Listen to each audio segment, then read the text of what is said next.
पालकत्वाच्या प्रवासात मला वाटतं प्रत्येक आईवडिलांना वाटतंच असतं की आपलं मूल यशस्वी व्हावं. हो नक्कीच.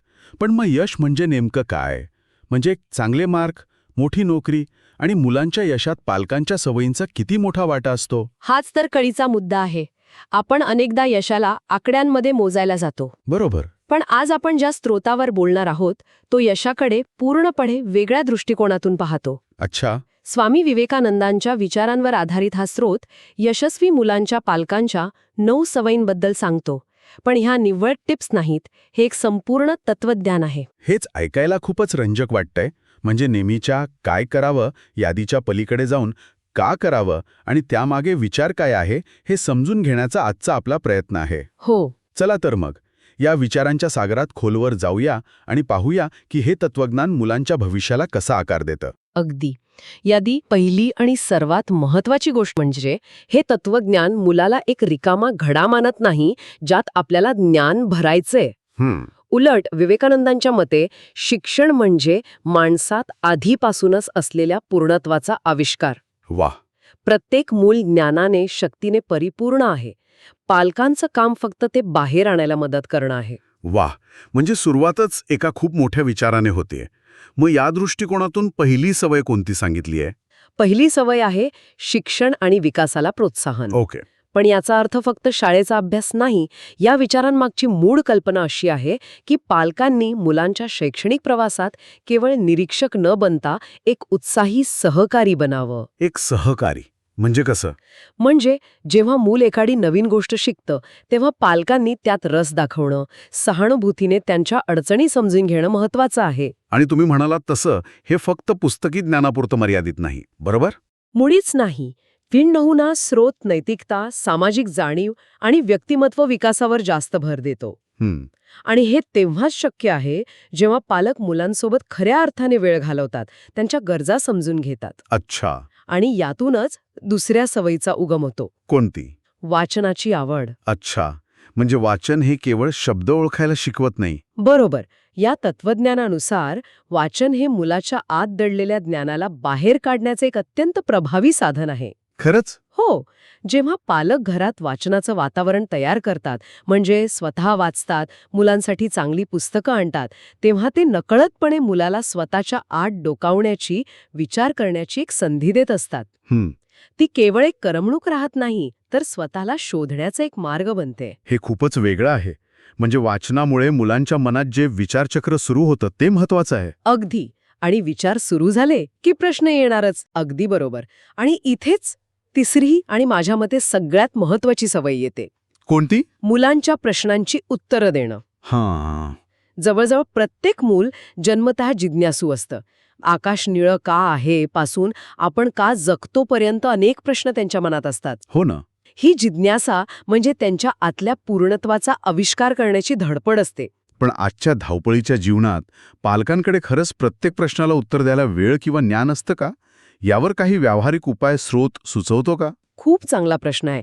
आणि स्रोत असं म्हणत नाही की पालकांकडे सर्व उत्तरं असलीच पाहिजेत. अच्छा. मुद्दा उत्तर देण्यापेक्षा त्या प्रश्नाचा आदर करण्याचा आहे. आदर करण्याचा? हो.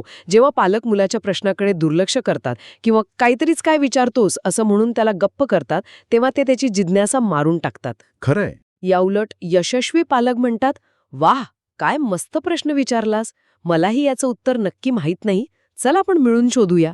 अरे वा. म्हणजे तुम्ही मुलाला केवळ उत्तर देत नाही, तर उत्तर कसं शोधायचं हे शिकवता. हो. तुम्ही त्याला शिकण्याच्या प्रक्रियेत भागीदार बनवता. यामुळे त्याच्या मनात आत्मविश्वास निर्माण होतो की माझे विचार, माझे प्रश्न महत्वाचे आहेत. तुम्ही अगदी अचूक पकडलं. या 3 सवयी, शिक्षणात सहभाग, वाचनाची प्रेरणा आणि प्रश्नांचा आदर, या मिळून मुलाच्या मनात एक भक्कम पाया रचतात. त्या त्याला एक स्वतंत्र विचारक बनवतात. तो केवळ माहिती गोळा करत नाही, तर त्या माहितीवर प्रक्रिया करायला शिकतो. जेव्हा आपण मुलांच्या प्रश्नांची उत्तरं देतो तेव्हा नकळतपणे आपण त्याला स्वतंत्र विचार करायला शिकवत असतो. बरोबर. आणि स्वतंत्र विचारातूनच पुढचा मुद्दा येतो आत्मनिर्भरतेचा. पण ही आत्मनिर्भरता पोखळ असू नये, तिला योग्य दिशा कशी द्यायची? यासाठी स्रोत 2 परस्पर विरोधी वाटणाऱ्या पण एकमेकांना पूरक असणाऱ्या सवयींबद्दल बोलतो. अच्छा. कोणत्या? पहिली आहे वेगळं संगोपन, ज्याला आपण मुलाला स्वातंत्र्य देणं म्हणू शकतो. आणि दुसरी आहे शिस्त. वेगळं संगोपन ही संकल्पना थोडी अधिक स्पष्ट कराल का? याचा नेमका अर्थ काय? नक्कीच. याचा अर्थ असा नाही की तुम्ही जगावेगळं काहीतरी करावं. हं, स्रोतानुसार याचा अर्थ आहे की प्रत्येक मूल वेगळं आहे. त्याचा स्वभाव, त्याची आवडनिवड वेगळी आहे हे ओळखून त्याच्या नैसर्गिक कलाला आणि विचारांना दाबून न टाकता त्याला प्रोत्साहन देणं. अच्छा. उदाहरणार्थ?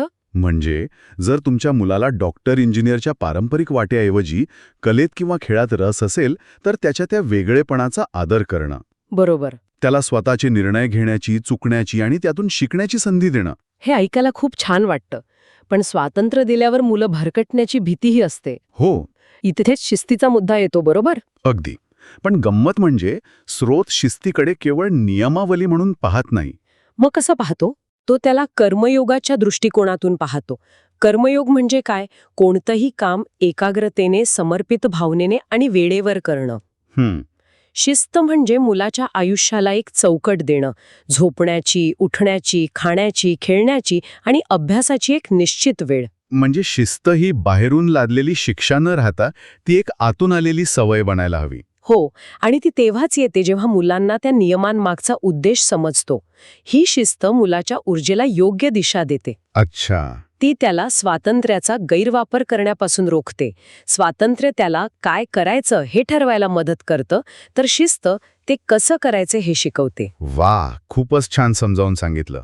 आणि या दोन्हींच्या संतुलनातूनच 6वी सवय जन्माला येते. आत्मनिर्भरता. हो, आत्मनिर्भरता. अच्छा, म्हणजे आत्मनिर्भरता ही स्वातंत्र्य आणि शिस्त या दोन पायांवर उभी आहे. अगदी बरोबर. आत्मनिर्भरतेचा खरा अर्थ मुलांना अडचणींपासून वाचवणं नाही, तर त्या अडचणींचा सामना कसा करायचा हे शिकवणं आहे. त्यांना हार आणि जीत या दोन्ही गोष्टी धीराने सहन करायला शिकवणं. त्यांना छोटी छोटी कामं स्वतः करायला लावणं, समस्या सोडवण्याचं कौशल्य शिकवणं. जेव्हा मूल स्वतःच्या चुकांमधून शिकतं, तेव्हा ते खऱ्या अर्थाने आत्मनिर्भर होतं. महत्वाचं आहे. हो, आपण आतापर्यंत ज्ञानाचा पाया आणि चारित्र्याचे घडण यावर बोललो. आता थोडं मुलांच्या सर्वांगीण विकासाकडे वळूया. हो. आणि इथे 7वी सवय येते, ज्याकडे आजकालच्या स्पर्धेच्या युगात सर्वाधिक दुर्लक्ष होतं. कोणती सवय? खेळाला महत्त्व देणं.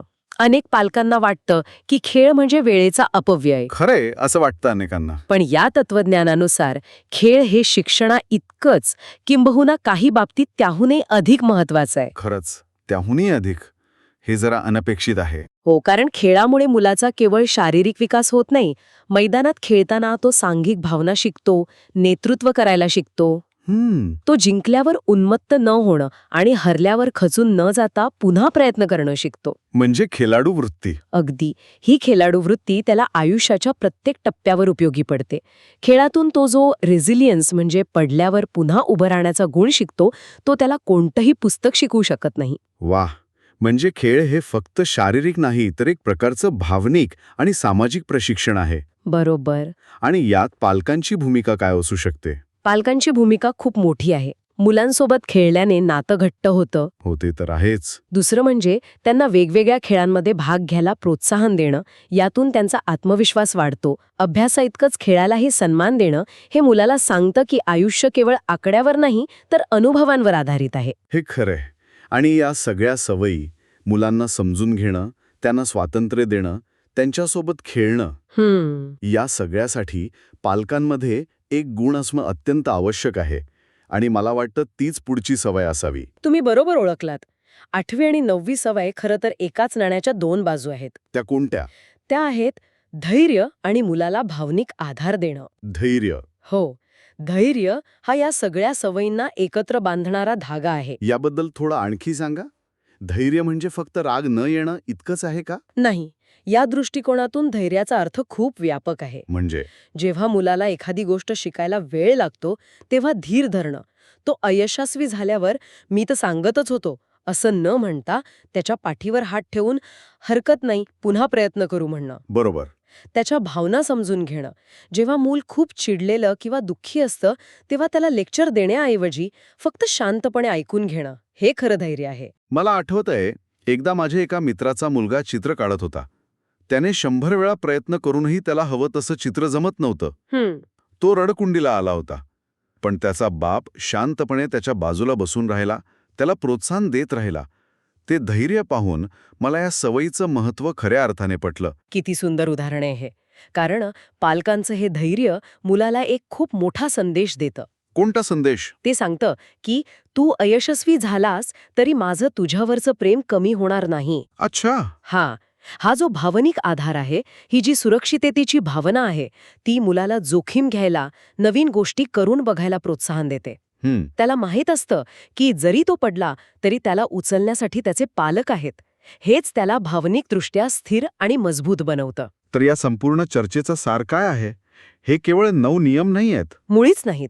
हे एक एकमेकांशी जोडलेलं पालकत्वाचं तत्वज्ञान आहे. कसं? वाचनाची आवड शिक्षणाला पूरक आहे.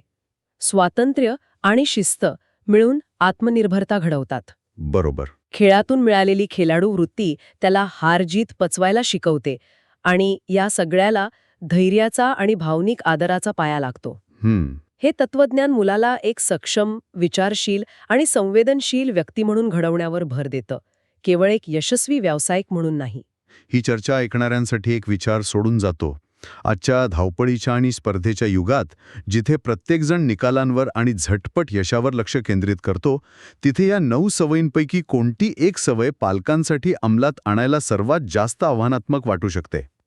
महत्वाचा प्रश्न आहे. मुलांना स्वातंत्र्य देणं की स्वतः धैर्य ठेवणं, आणि का? यावर नक्की विचार करा. स्वामीजींचे हे विचार जास्तीत जास्त लोकांपर्यंत पोहोचवण्यासाठी हा व्हिडिओ नक्की शेअर करा आणि कमेंटमध्ये स्वामी विवेकानंद लिहून आपला आदर व्यक्त करा.